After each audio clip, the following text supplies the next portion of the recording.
What's going on, everybody? This is Mehul and welcome to your 37th Google Chrome extension development tutorial, in which we'll be doing and basically we'll be creating an app which would allow your extension to exchange information from your remote server. And you can do that in a couple of ways. You can either create your database or you can read or write from a file.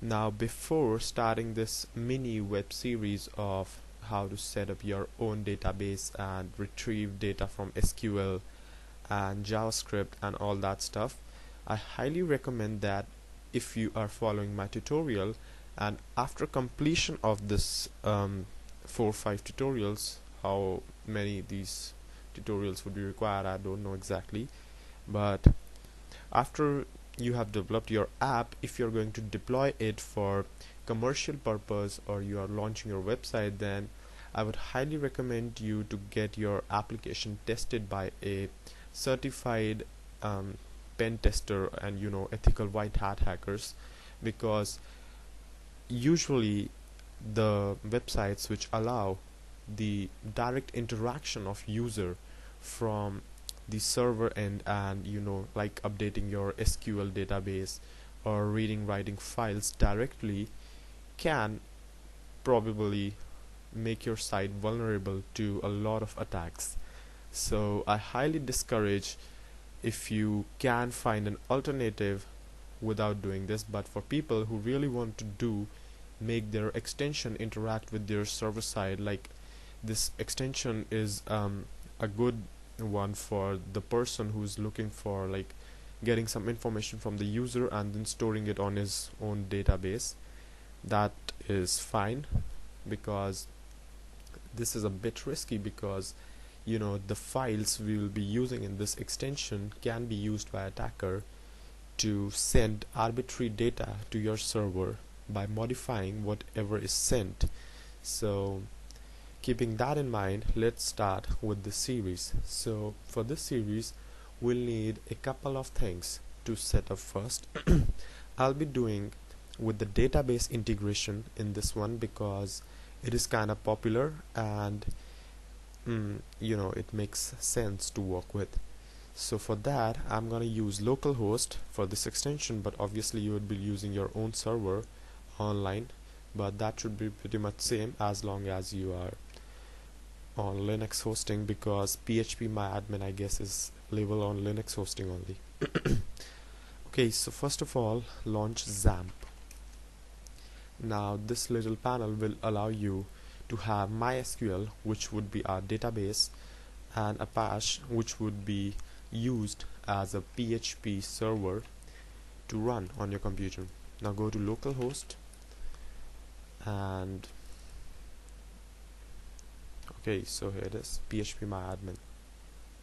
Now phpMyAdmin is an interface you would usually see as an icon in your cPanel if you log in into your cPanel.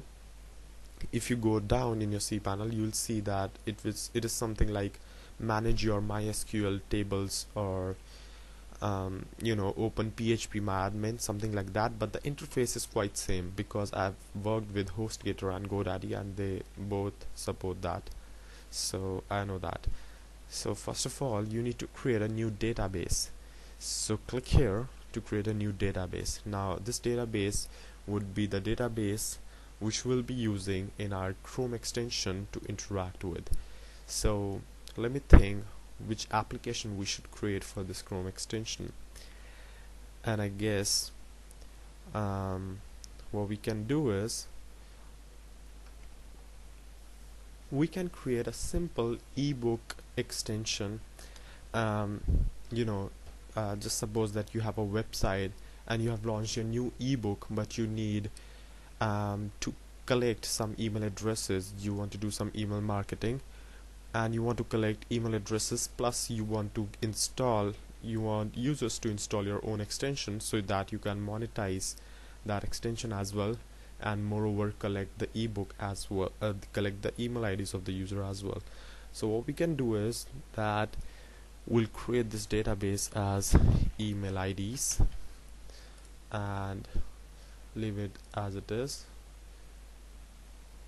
Now since our database has been created, click here on the email IDs, and right here you have to create a table. Now a table is pretty much where your all of your information would be stored, and for this I guess we don't need more than one table. So here what I'm gonna do is I'll type user info, and I guess I should have not entered a space out there. Let's see if I can get rid of that.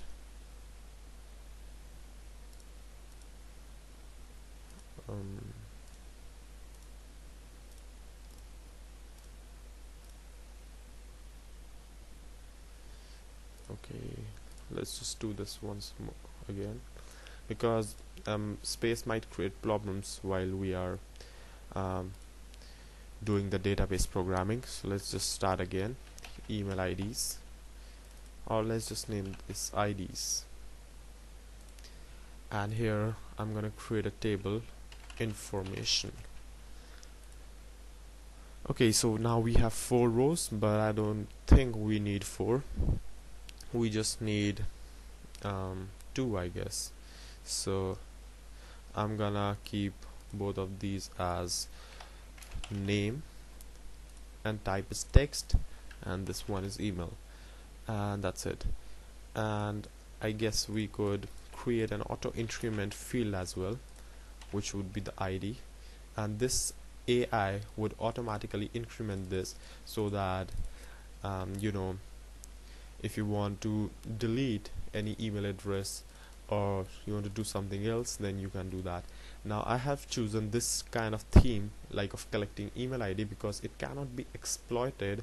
Yeah, it can be exploited, but you know, it's not very efficient for a hacker to spend a lot of time to exploit this, because at max what the attacker can do is that he or she can flood your database with a ton of fake emails, but you could eventually put a restriction on how many calls from an IP address is being made, or how many connections a JavaScript file is making with your PHP file.